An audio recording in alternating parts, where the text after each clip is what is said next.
Jesse Green, welcome to the Tokyo Living Podcast. Thank you for having me. Good to be here. Perhaps for the listeners and viewers, if you can just provide a bit of background on yourself, a bit about your Japan story, a little bit about what you do for your day job, and also what you've sort of done athletically throughout your life. Yeah, sure. So I was born in Hong Kong, and then shortly thereafter moved to Japan when I was just about 2.5 years old, and then spent the next 10, 12 years of my life in Japan, and then relocated back to the States for boarding school with expectations of frankly never returning. Really? And my parents stayed behind, and I had aspirations of going to medical school after I'd finished my undergraduate degree in the U.S. And my father's quite a bit older, and I had spent the better part of the preceding 10 years kind of commuting back and forth after school, so summer breaks and Christmas and whatnot. But with intentions of going to medical school, it was going to be another 4 years of medical schooling, and a year or two of internship, a couple of years of residency. So it was probably going to be another solid 10 years before I was going to really be able to spend any quality time with them. I Mm. decided after my undergraduate to come back to Japan. That was in 2001. I did a short stint at Citibank, and then ultimately left the bank in December 2021. December 2001. Got engaged, went on a long break with my family. And then a few days after I'd come home from all of that, my mother was diagnosed with breast cancer. And I felt, well, I kind of need to be around for this and work with mom as she, continued to work through her treatment and her recovery. Well, that was 2.5 years later. And in the meantime, my fiance, who was living in Atlanta at the time, probably six months into me being here, staying with my family and working with my mother through her recovery, she called me in the middle of the night and said, my house just burned down. So I've really got nothing else here other than a car and a sweatshirt given to me by the American Red Cross. So I've decided I'm moving to Japan. And that was kind of the beginning of the end of the conversation around, additional schooling back in the US. And so I had studied on my undergraduate degree was in marketing and in pre-medicine. And so I thought, well, I'll get I'll find a job here in Japan doing something in marketing consulting. And that's ultimately what kicked off my career here. I worked with a New York-based public relations company for a while, and then I eventually moved to a company called New City Corporation, which is a real estate investment banking world, which was unfortunately taken down by the global financial crisis. I went back to this company, Hill and Alton, and then ultimately a couple of years after that, a client of mine at the time, a company called CBRE, or what was then CB Richard Ellis, where I'm currently employed today, invited me to come in and work with them on an integration of a Japanese and American business together to make what CBRE is today. Mm. So I've been there now this is the start of my 11th year, just a few weeks ago. Yeah. And I lead a team of global operations professionals delivering what we call, anyway, transformation projects around the world. And that's, I guess, quite a bit of my history here. So all in all, I've been in Japan pushing in excess of 30 years now. Yeah. As it relates to my athletic aspirations, I was the proverbial late bloomer. I was an incredibly poor soccer player, spent 6 years on the pitch, never scored a goal, and I was not in the goal itself as goalie. So that should give you a little bit of an understanding of how that was. I was not a terrific swimmer. In fact, my father came to one of my swimming meets when I was very early in my career, and had suggested to me that if I had turned around halfway down the length, it was a 50-meter swim, I might have actually made it into third place. It's a very poor performances, but later in life, I became a little bit more proficient athletically. And so I became a swimmer, a more proficient swimmer, a rower, a wrestler. And then eventually, as I sort of got past my youth and into early adulthood, I was looking for other things that challenged me on a year-to-year basis. And a number of years ago, and I think it's still offered today, we did the Oxfam 100-kilometer walk. Yeah. And that was kind of the first of my real challenges. And so we did that. And at the 80-kilometer mark, then the first Oxfam event that they held here, I took a bit of a tumble and blew out my Achilles. And my team effectively had to carry me off the rest of the mountain down. And then I ultimately had to quit. That was a bit of a turning point for me. And so I decided I need to find something else to challenge me, because this wasn't, I didn't succeed, and that wasn't success at that point in my life. Was something I was really trying to gain more of, if you will. For sure. So a year later, or a couple of years later, I guess it was, we did the executive fight night.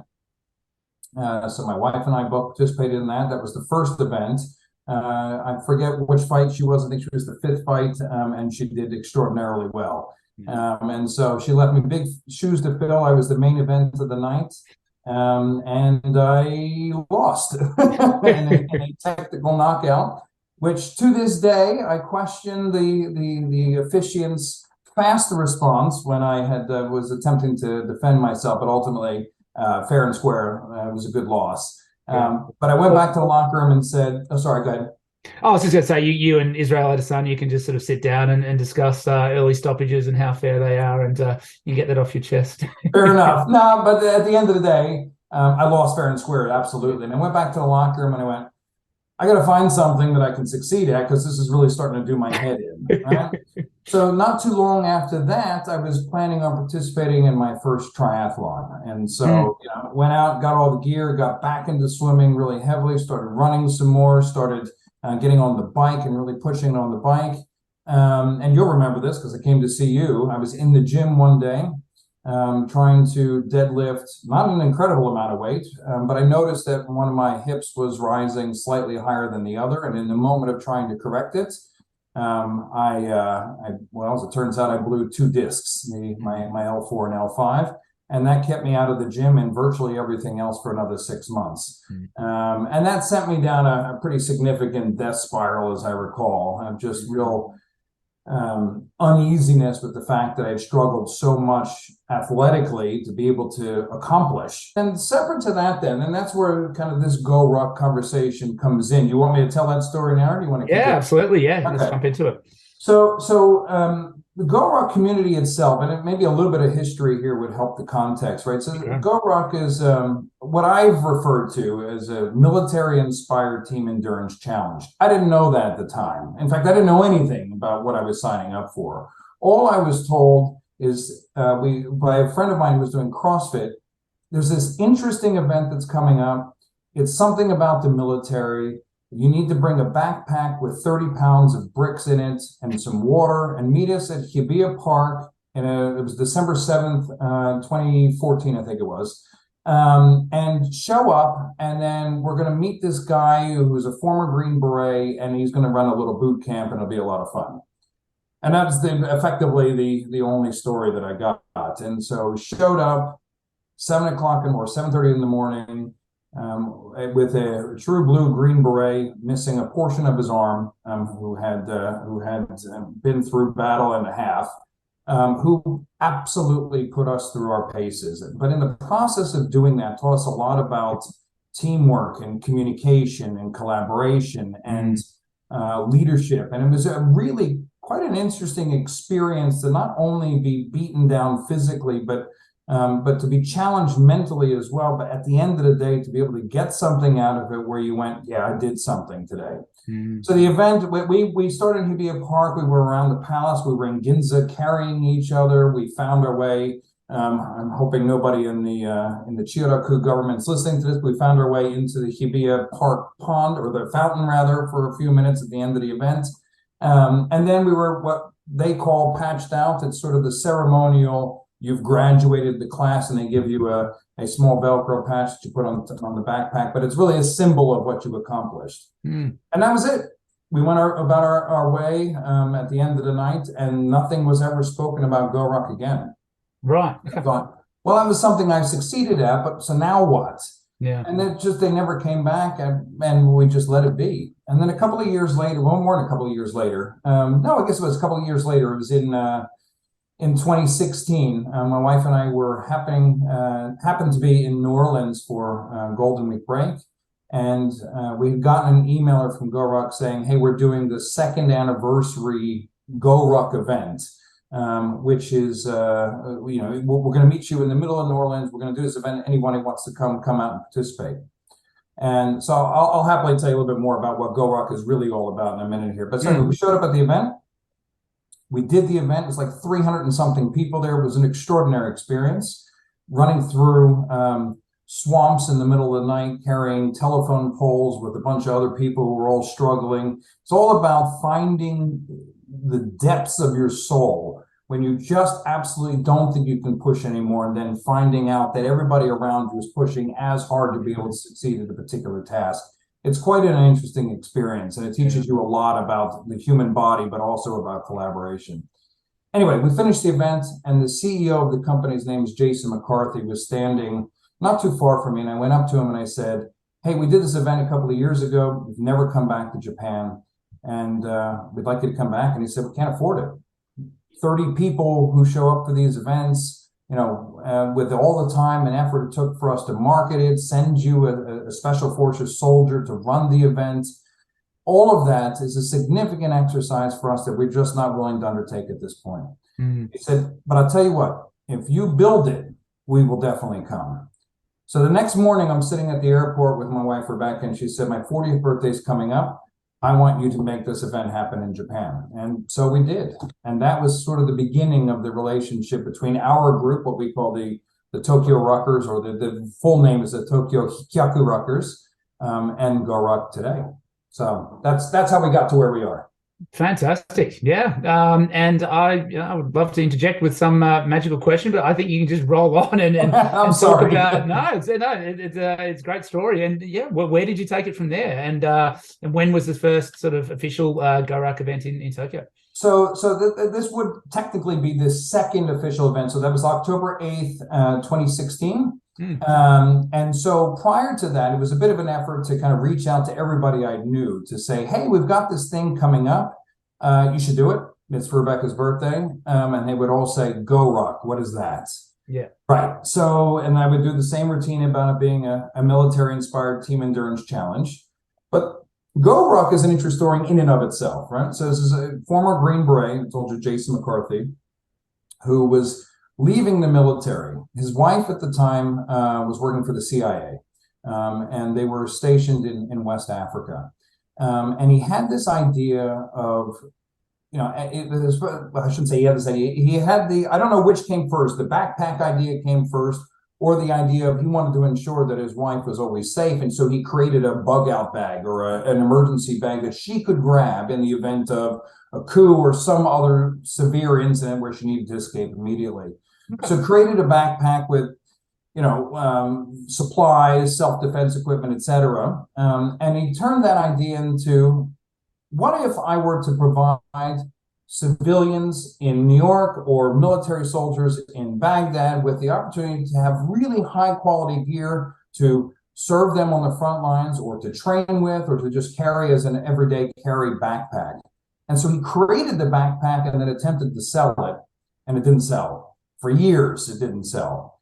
And so he then had this idea of, what if I were to take some of my special forces experiences and turn them into like a boot camp style event, something that doesn't really exist today, right? So Spartan and Tough Mudder and the rest of these are obstacle course races, OCRs, right? GoRuck is not really in that category. In fact, it's not in that category. GoRuck is in a category, I think, all to its own, which is, this kind of military boot camp idea. So he started to use the events to sell the bags. And eventually, the beast that was created, the bags and all the rest of the equipment, now sell a lot of the events. And it's been an interesting story that they've been involved with, where they had a few events that I think in New York and DC that they began with, and now they run over 1,000 events a year across the United States, Europe, and APAC. In fact, in Japan, prior to COVID, we were running 10 to 12 events a year. So it was a really quite a neat organization, the way that they've grown. Anyway, so I explained the story to them, and what is GoRuck? And I said, you can't really explain what GoRuck is. It's calisthenics. GoRuck, the ruck means, it's the backpack, it's a military word for backpack. GoRuck is in go out and ruck, go out and put some weight on your back and do something. Go to the store, go to the mall. Go to the park and work out with your bag. That's what GoRuck, the idea of the name is all about. So I said, the only way you're going to really understand is you come to the trainings, do the trainings with me. I'll train you the best I can. I've done a total of one event, so I'm sure I know something about this. I didn't. And then come up, for the event. We'll go through it. You're going to have the time of your lives, and you'll get something out of that. And I think you'll say to yourself, "This is something I want to be a part of going forward."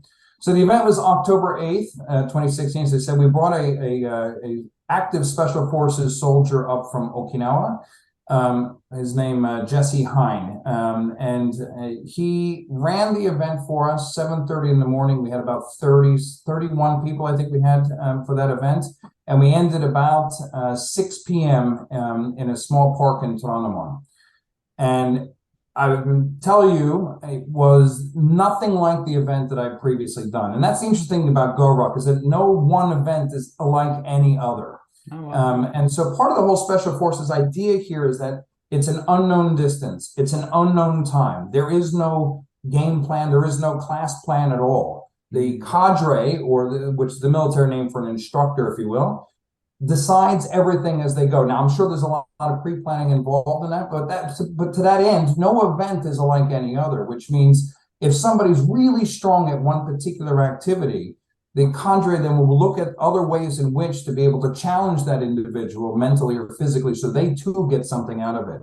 And what you learn through these experiences is that this is the benefit of a team. Some people are really strong at X, some people are really strong at Y, but at any given time, those roles may flip. And now you've got to rely on the person next to you to be able to succeed. So we finished the event.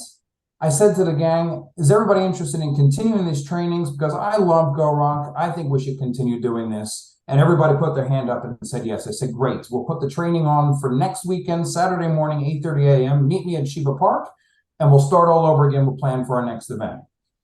And we did that. And that next weekend, I showed up, Rebecca showed up, my wife, and Ren Kuroda, who introduced us. That was it. 3 people of the 30 people, and that was it. Nobody ever showed up again. In fact, the majority of those who participated in the first event have never come back. So that was our opportunity to start all over, and that's what we've done. Yeah. And then so from there, I mean, you whittled down your team to the 3 of you. How did you build it back up, and how did you sort of create buzz about it? Yeah, so it's interesting. It ended up being the oddest grassroots community planning, community creation effort that I've ever been a part of, but it has probably been one of the most rewarding, right? So there is I guess you can say, an ancillary community to the GoRuck world, an online game that I think was really the predecessor to Pokemon Go, called Ingress. And it's a Google, or was a Google company, called Niantic, who created this global phenomenon. Ingress is played around the world. Again, conceptually, it's very much like Pokemon Go, but it's a little bit more a strategy game. It's less about just being a game. But as it turns out, the Ingress community, I believe, is the most significant in Japan. Thousands and thousands of Japanese and Western players here participating in that. And because this company, Niantic and GoRuck, had done some partnered events before, when we approached that community, there was a lot of people who said, wow, let's give it a shot. We're interested. And so for the next event, we had pulled up the majority of the participants for that next event out of that group. And first we were 30, and then we were 60, and then we were 90. And today our community is about 430 people strong. Now, admittedly, some of those people have moved on, so they're in other parts of the region, other parts of the globe. But they're still active participants when they come back and visit. So none of our events are that big. Most of the events that we run are anywhere between 30 and 70 people. But yeah, we've been able to kind of regrow it. The COVID, the pandemic really did impact us pretty severely. We couldn't get together. The parks were closed. So it was much more challenging for us to be able to do that. And a lot of what we do in GoRuck is partnered activities. So social distancing is really very challenging. So for 2 years, every Wednesday and every Saturday, we ran online trainings, which pales in comparison to the real experience. But anyway, it was a way for us to keep our community together. Yeah. And then finally, earlier this year, we had an event in April, and then another event just a few weeks ago. And we're starting to see the rebirth, if you will, of our community as we're starting to regrow our numbers and get engagement back up. So that's where we are today. Gentleman you alluded to before was sort of describing the event that you had a couple of weeks ago. Sounded pretty amazing. It sounded awful, but you sort of described that event, and I guess if you can sort of You've talked a little bit about what might, you maybe do some exercises with this, you do some teamwork drills, but what's like, and you said that every event might be different, but what's sort of an example of the specific type of things that you might be doing with the So I think it'll help give you some context by breaking down some of the events that they run, right? There are 3 core events that GoRuck runs, but there's ancillary events to that are completely different than the normal, and we can talk about that separately. So the 3 events is what they used to call light, which is now a basic, and that's generally speaking a 4 to 6 hour event. It's available to anyone. Kids are generally for that. Kids don't usually participate in that. We have some other events that are a little bit more kid friendly. But those who have really any athletic ability, which means I can get out of bed and walk to the corner store, that's the kind of event that would be suitable for them. And then you've got the what they call the GoRuck Tough, or what used to be called the GoRuck Challenge, and that's their main event. That's the event that we had done just a few weeks ago. And that event is usually a 10 to 12 hour event. We wear a 30-pound backpack, and I'll tell you a little bit about what that specifically means. And then there's the big event, the heavy event, and that's a 24-hour event, and that's pretty full on. But for the event that we did a few weeks ago, so we started off in Shiba-Koen, right, in Shiba, Tokyo. So it was 29 of us, I believe, at the start. And the first, I guess it is 2 to 3 hours is what GoRuck has deemed the welcome party. And the welcome party is usually pretty rigorous. It's a fairly significant amount of calisthenics, so push-ups and sit-ups and jumping jacks and an assortment of other challenging things to effectively pre-fatigue your body, most of it with the 30 pounds on your back. Just about to ask that. Right. Yes, most of it. Not all of it, but most of it. But again, the coaches are really good at noticing that. So if somebody is just, particularly if the team is spent, they can't do one more push-up with a 30-pound rucks on, then they'll take the rucks off and they'll have you do something else to blow out your legs a little bit. And then it's back to push-ups, maybe without the ruck this time. So they will see and look at the experience to ensure that people are failing, but they're not completely failing to the point where they just can't continue. And that's where the real learnings come. So welcome party 2 to 3 hours. And then there's usually some format of a learning, right? So it's something from the military experience about, how do you move in an urban environment, safety? How do you communicate with others when you can't necessarily speak audibly or loudly? How do you buddy carry somebody in the event that a friend of yours goes down, whether that's on the battlefield or they've had a little bit too much at the bar, whatever the case may be. So there's some learnings that are imparted. And then we move, usually it's a movement evolution. So we'll walk with the rucks on for sometimes 5, 7, 10K. And in between, there'll be different exercises that we're doing. So there's a famous set of stairs that we utilize in Tokyo. So we go up the stairs, down the stairs, up the stairs, down the stairs, just to kind of pre-fatigue your legs. Then it's about bear crawling up the stairs and down the stairs, or crab walking up and down the stairs. It's all about trying to kind of sap all the energy that you've got to set you up for the latter part of the event, which is when you have to dig deep. And so we did a PT test out towards Toyosu at like 3 a.m. So it was, push-ups, sit-ups, picking the ruck up and pushing it overhead 75 times, go for a climb. This is when the event started to change. You could start to see what GoRuck refers to as the poopy face, but when people are really starting to be challenged by this. And then daylight comes and everyone starts to feel a little bit more invigorated. They know the end is coming. Sunlight's upon us, but it's becoming more challenging because what we've done now is we've collected a lot of sandbags. And so it's your 30-pound backpack plus a 30-pound or a 40-pound sandbag that you and the rest of the team are having to move from location to location. Mm-hmm. So if you've got 30 people, all of them are carrying 20 to 30 pounds with them, but many of those folks are carrying another 30 to 60 pounds of sand with them as well. And that's when the team really has to come together. Hey, you've had enough. I'm going to take that from you. Let's move you to the next place so that you can be fresh for the next time it's time to make that transition happen. Yeah. And then we finished at Odaiba Beach in the ocean with just, some nonsensical stuff to kind of finish out the event. Sand is everywhere it doesn't belong, but you are so fatigued at that point that nothing else matters. And that's where the event ended. So this event was 11 and a half hours in duration. And I think wildly successful. I mean, everyone who participated in it, I think, genuinely had a good time. We had a lot of newbies who joined us this time, so it was really neat to see them say, I can't wait for the next one, really want to participate in that. You asked me a different question though earlier, and many events will do this as well. Why are people doing this? And so in the middle of the night, the cadre stopped us all and asked a few of us to kind of tell some of these stories. And that to me is one of the favorite parts of GoRuck for me, because it's an opportunity to hear from people, and I mean this with respect, but Japanese people who don't necessarily share their emotions as much, who say, I did this because I don't feel I had the right confidence to seek my promotion in my job, and GoRuck is giving me that. One of our other guys who was in his early 50s when he joined us, he's 58 now, said to me that we went out for just a little bit of an exercise. We did a 2-kilometer walk, nothing else. And he said, I couldn't make it. 30 pounds on my back, it was too much. And I basically collapsed. And he said, I wanted to take that experience and realize if I couldn't walk 2 kilometers with 30 pounds on my back, what else couldn't I do? I want to get a little bit more involved in my health, my physical health.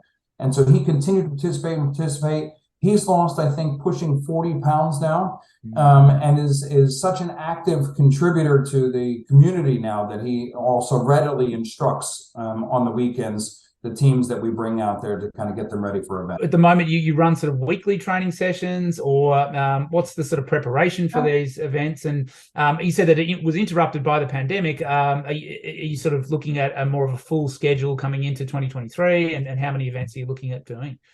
Yeah, so we run weekly online training still, and most of those are usually at 8 o'clock at night.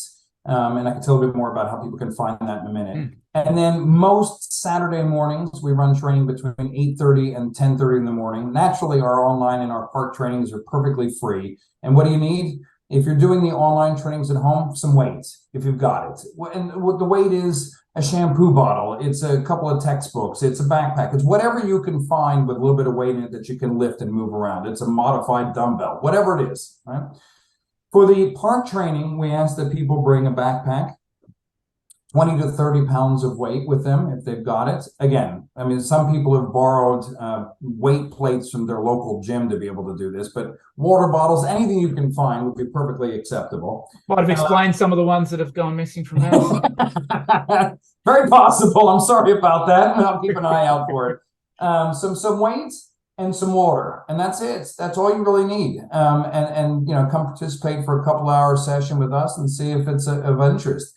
So yeah, and to your question about events for next year, we're actually working on that right now with GoRuck, but we do have one more event this year. It's on December the 17th. Did I get that right? I think it's the 17th, it's a Saturday. Saturday, yeah. Yep, so we're running that event from the early morning, and I say early morning, somewhere between 8 and 9 in the morning. That decision will be made in the next couple of weeks. And like I said, it's a 4 to 6 hour event, really fun event. We'll all dress like Santa Clauses or Santa's elves and whatnot, with a little bit of weight on our backs. Have a special forces instructor coming from the United States who's going to run the event. And then once we finish the event, we go and do what GoRuck calls ACRT, Advanced Cellular Repair Technology, also known as beer. So we go have a bit of an after party, pizza and beer, and just kind of hang out and enjoy. So that event will be on Saturday this year, the 17th of December. And then next year, we'll probably be looking to do somewhere between 6 and 8 events. The timing for that we're still working out with the company. We don't do any events July and August, just simply too hot. But anyway, in the spring, the fall, and then usually at Christmas, we'll do some events as well. Yeah, amazing. Well, I mean, given how grueling and tough the event is, I think you've done an amazing job of selling it. And so if people are looking at getting involved, we'll obviously put all the links in the show notes. But website, socials, where can people find you? So the easiest place to find us is on Facebook. And so if you just do a search for Tokyo Ruckers, RUCKERS, you'll find us there. We are also on Instagram, and I can provide you with that link as well. But those are the two best places to find us. As I said earlier, if you happen to be in the area, Saturday mornings, most Saturday mornings, 8:30 in the morning, Shiba Koen. Okay. You don't have to participate. Just come watch and see if this is of any interest to you whatsoever. We capture a lot of attention from park goers anyway.